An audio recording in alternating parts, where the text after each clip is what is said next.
Nepal, Philippines తర్వాత Madagascar వంతు వచ్చింది. జెన్ జీ ఆందోళనలు నేపాల్ తరహాలో అక్కడి ప్రభుత్వాన్ని పడేస్తాయి. జెన్ జెడ్ ఆందోళనతో అట్టుడుకుతున్న మడగాస్కర్లో సైనిక తిరుగుబాటు జరిగింది. అధ్యక్షుడు ఆండ్రీ రెజోలినా పదవి నుంచి ఉద్వాసనకు గురయ్యారు. రెజోలినాను అభిశంసిస్తూ పార్లమెంట్ తీర్మానం ఆమోదించింది. వెంటనే ఆయన గుర్తులేని ప్రాంతానికి వెళ్లిపోయారు.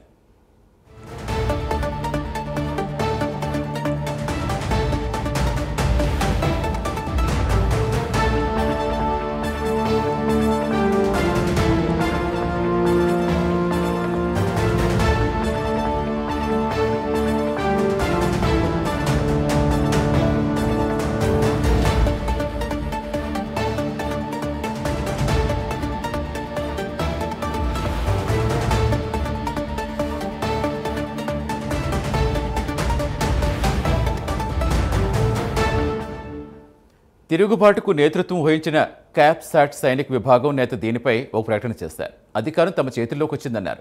మిలిటరీ, పోలీస్ ఉన్నతాధికారులతో ఏర్పాటయ్యే కౌన్సిల్ ప్రభుత్వాన్ని నడిపిస్తుందని ప్రకటించారు. త్వరలో ప్రధాని నియమిస్తామన్నారు. అత్యున్నత న్యాయస్థానం అధికారాలు రద్దు చేస్తామన్నారు. 2 ఏళ్లలోగా దేశంలో రెఫరెండం జరిపిస్తామన్నారు. దీంతో రాజధానిలో ప్రజలతో పాటు సైనికులు సంబరాలు చేసుకున్నారు.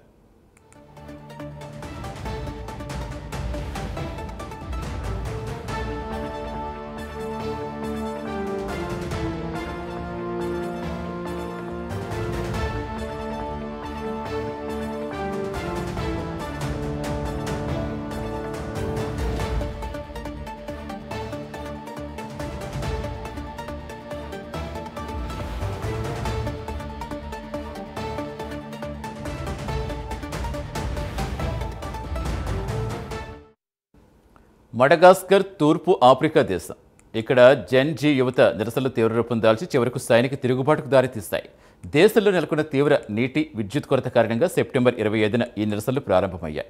దేశంలో పెరుగుతున్న అవినీతి, పాలనా వైఫల్యాలు, పేదరికం వంటి సమస్యలపై నిలదీయటం మొదలుపెట్టారు. జెన్ జీ మడగాస్కర్ పేరుతో యువత పెద్ద ఎత్తున వీధుల్లోకి వచ్చి రెజోలినా తక్షణ రాజీనామాకు డిమాండ్ చేశారు. నేపాల్, ఫిలిప్పీన్స్, మొరాకో, బంగ్లాదేశ్ దేశాల్లో జరిగిన జెన్ జీ ఉద్యమాల తర్వాత కీలకమైన పోరాటం ఇది.